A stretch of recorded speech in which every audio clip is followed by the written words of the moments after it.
Halo, selamat malam pemirsa. One on One kembali menjumpai Anda. Malam hari ini, tokoh ataupun tamu yang akan saya ajak berbincang adalah seseorang yang mungkin sudah tidak asing lagi di mata pemirsa TV One. Beliau merupakan putra sulung dari Presiden ketiga Republik Indonesia, yaitu ada Bapak Ilham Habibie. Nah, kita ketahui pemirsa bahwa ternyata beliau akhirnya terjun langsung ke dunia politik untuk menjadi bakal calon gubernur Provinsi Jawa Barat. Apa latar belakang di balik pencalonan beliau ini menjadi bakal calon gubernur Provinsi Jawa Barat dan apa kira-kira yang akan dilakukan ke depannya? Apa yang memotivasinya dan apa pula kira-kira hal yang harus mungkin dibenahi di Jawa Barat? Langsung saja saya sapa, sudah ada Pak Ilham Habibie. Apa kabar Pak? Alhamdulillah, baik, terima kasih. Baik. Terima kasih sudah hadir Pak di akhir pekan ini. Terima kasih diundang. Pak Ilham, kita taunya Pak Ilham itu adalah engineer. Yes. Seorang dosen juga. Pernah. Pengusaha juga. Masih. Kemudian orang juga taunya peneliti juga kalau nggak salah. Pernah. Banyak banget loh pokoknya. Tapi semuanya itu berkaitan dengan hal yang berbau akademis, saintis, engineer seperti itu. Dan juga seorang pelaku usaha. Tapi ternyata Pak Ilham Habibie kita mendengar memutuskan untuk bakal calon gubernur Jawa Barat. Apa yang melatar belakangnya, Pak? Saya kira jawaban yang paling tepat adalah ini adalah momentumnya. Ya, jadi kalau dari segi persiapan, saya secara individual, secara pribadi, udah lama siap untuk melakukan sesuatu di ranah publik. Bisa sebagai, ya ada berbagai kemungkinan yang ada. Ya. Namun kesempatannya mungkin waktu itu belum ada untuk saya benar-benar saya bekerja di bidang itu. Ya. Nah sekarang saya lihat bahwasannya kesempatan itu ada, kemungkinan itu ada, momentum itu ada, saya siap dan juga rupanya ada jalur di mana saya bisa aktif. Gitu ya. Menjadi gubernur memang berbeda daripada misalnya menjadi bagian daripada kabinet, tapi tetap saja insya Allah mudah-mudahan saya bisa berkontribusi untuk memajukan negara dan bangsa dalam hal ini khusus untuk Jabar. Siapa sih yang maksudnya memberikan dorongan kepada Pak Ilham untuk maju? Nah itu adalah beberapa orang, ada saudara, ada teman-teman. Jadi nggak bisa dibilang satu orang saja, itu adalah mix gitu ya. Nah apa sih yang kalau tadi dibilang ada momentumnya? Momentumnya apa? Dari segi apa? Ada faktor pengalaman yang ada, pengetahuan, mungkin juga situasi hidup. Di mana saya kan pengusaha, tadi Mbak Tisa udah bilang saya pengusaha.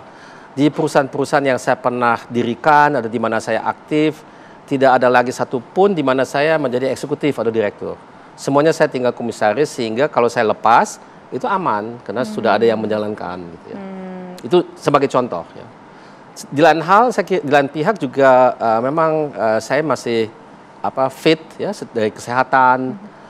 Saya kira mudah-mudahan ke depannya ya masih seperti ini sehingga saya kira sekarang memang waktunya gitu. Kenapa Jawa Barat, Pak? Nah ini pertanyaan yang menarik. Kenapa Jawa Barat? Kenapa tidak provinsi yang lain ya? Ada dua hal yang saya perlu sampaikan. Pertama, secara pribadi saya pengalaman dan sejarah saya di Jawa Barat itu cukup lama dan mendalam. Saya tinggal di ibu kota Jawa Barat, Bandung, dengan KTP Bandung selama kurang lebih 13 tahun.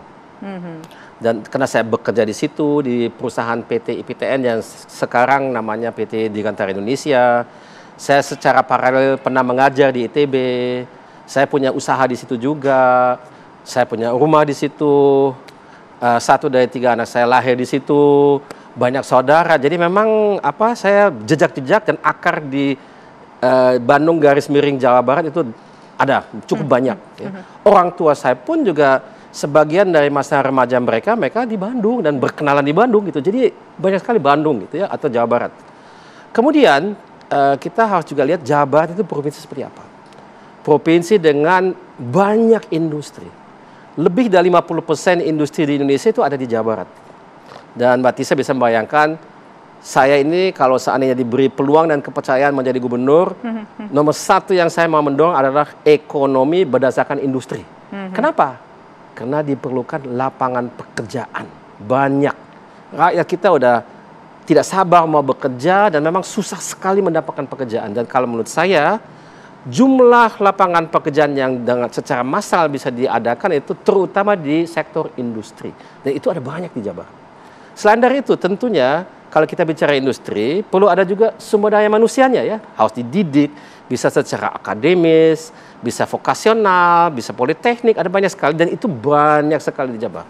Selain dari itu, masyarakat di Jabar itu juga dikenal sebagai masyarakat yang kreatif. Perlu kita salurkan, perlu kita arahkan sehingga dari kreativitas menjadi daya inovasi, meningkatkan produktivitas. Ya seperti itu kurang lebih. Selain dari itu memang Jabar itu juga dia potensi-potensi yang lain juga ada. Misalnya pertanian, perkebunan, perikanan, bahkan pariwisata pun semuanya ada. Dan itu sudah berjalan, ya pun tentu itu juga bisa diperbaiki, membuat lebih bersaing lagi. Namun demikian, saya kira buat saya untuk menciptakan banyak lapangan pekerjaan itu industri yang paling penting. Nah, latar belakang saya kan engineer, pernah lama kerja di industri, jadi memang saya punya pengalaman banyak di situ. Kalau ngomongin industri, kenapa nggak jadi Menteri Perindustrian aja, Pak? Nah, saya kira untuk itu kan keputusan presiden ya, apakah mau dipilih sebagai Menteri Perindustrian. Memang ada sedikit beda ya di antara menjadi menteri atau menjadi kepala daerah. Kalau menteri itu sektoral ya, kita fokus ke satu bidang. Dalam hal ini seperti tadi Mbak Sitra bilang misalnya di perindustrian. Tapi secara nasional dengan adanya dampak internasional. Kemudian kalau kita menjadi kepala daerah, kita mungkin bukan spesialis ya, bukan sektoral, tapi semuanya kita harus paling tidak ketahui sehingga kita bisa membuat keputusan yang baik. Gitu ya. Jadi itu lebih umum, lebih generalis, biarpun tentu perlu adanya pengetahuan lebih rinci. Tapi gubernur itu lebih generalis gitu ya. Oke, gubernur lebih generalis, tapi kan kalau kita dengar tadi nafasnya ini adalah karena Bapak seorang engineer, jadi sangat tertarik sekali untuk bicara bagaimana sekitar 50% industri yang ada di Indonesia ini berada, lebih dari 50%-nya berada di Jawa Barat ya Pak ya? Betul sekali. Betul sekali berada di Jawa Barat. Tetapi ngomong-ngomong kalau soal kursi menteri, udah pernah ditawarin belum Pak? Mungkin untuk kabinet yang akan datang ini, kalau seandainya ada. Kalau kabinet yang akan datang saya tidak tahu. Tapi kalau sebelum-sebelumnya nama Bapak kan sempat masuk bursa juga kan? Kalau saya sendiri belum pernah ditawari. Tapi mungkin melalui Bapak, tapi saya tidak tahu. Saya pribadi tidak pernah ditawari. Oke. Kalau seandainya Pak ada tawaran jadi Menteri Perindustrian, karena jiwanya kayaknya nih seorang engineer, menjadi seorang yang peduli sekali dengan dunia industri begitu. Dengan Gubernur Jawa Barat, yang mana Pak? Nah, saya kira dari segi jadwal itu susah ya, karena kita harus harus daftar tanggal 27 Agustus. Setelah itu kita mulai kampanye suatu ketika. Kalau kementerian, menteri itu mungkin baru ditentukan paling cepat akhir bulan Oktober. Awal bulan November. Jadi kayaknya dari segi waktunya susah juga ya. Susah. Jadi tetap akan Gubernur Jawa Barat ya Pak, bakal calon Gubernur Jawa Barat. Tetap saja. Nah ngomong-ngomong nih saya juga penasaran, ketika memutuskan jadi Gubernur Jawa Barat, itu kan diusung dan sudah ada deklarasinya dari Partai Nasdem ya Pak. Itu ceritanya gimana ke Partai Nasdem? Apakah Bapak yang mencoba menyampaikan ide dan gagasan, saya tertarik yang menjadi Gubernur Jawa Barat, atau mungkin ditawarin nih sama Nasdemnya? Saya kira ini ada dua aspek yang perlu diperhatikan. Memang tim saya terdiri dari saudara dan teman, mereka pernah saya minta untuk cari tahu bagaimana respons dari partai politik jika saya mau menepuk jalurnya untuk masuk ke Pilgub. Gitu ya. Waktu itu masih ada dua kemungkinan terus terang, bisa DKI atau Jabar. Nah, itu mereka telusuri ke jaringan mereka masing-masing, rupanya respons dari Partai Nasdem itu luar biasa. Luar biasa serius, cepat, dan juga antusias ya. Jadi dalam waktu kurang dari 2 minggu dari pertama kali ketemu Pak Saan Mustafa, Ketua DPW Nasdem di Jawa Barat, sampai dengan saya terima surat dari Ketua Umum Nasdem, Pak Surya Paloh, itu cepat sekali. Berapa lama prosesnya Pak? Kurang lebih 2 minggu lah, saya nggak hafal, tapi saya kira bisa kurang dari 2 minggu. Nah pada saat itu ada beberapa partai berarti yang dicoba dijajakin, Nasdem, kayaknya responnya cepat banget. Terus ada partai apa lagi Pak? Saya kira jaringan saya juga waktu itu mencoba ke PKS, mungkin juga ke PKB. Selebihnya saya nggak begitu tahu, terus terang aja. Tapi PKS gimana nih naga-naganya? Kan kalau Nasdem sendiri belum bisa kan untuk mengajukan calon di Jawa Barat kalau maju sendiri. Berarti butuh Betul sekali. partner Kalau koalisi. situasinya begini, kalau kursi di DPRD 1 di Jabar itu ada 120. Peraturannya memerlukan 20% dari 120 sama dengan 24 kursi yang mendukung seorang calon atau pasangan calon. Nasdem mempunyai 8. Jadi diperlukan 16 lagi. Jadi Nasdem sudah mempunyai satu kesepakatan dengan PKS. Tapi ini tentunya belum final. Ya. Jadi masih perlu ada surat rekomendasi DPP PKS di Jabar, kemudian perlu ada surat rekomendasi dari DPP PKS di Jakarta. Jadi dari PKS belum ada jawaban, tapi naga-naganya gimana Pak? Jawaban dalam arti kata final. Ya, jawaban final. Jawaban sudah ada, tapi dalam bentuk MOU gitu ya. Itu kan secara bertahap gitu ya.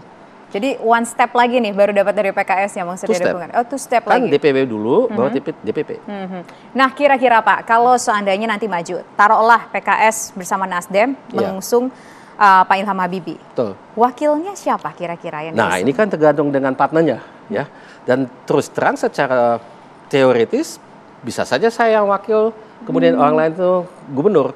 Yang penting adalah kalau sudah jelas siapa yang menjadi final partnernya Nasdem, dibuat beberapa percobaan dari segi survei. Ya.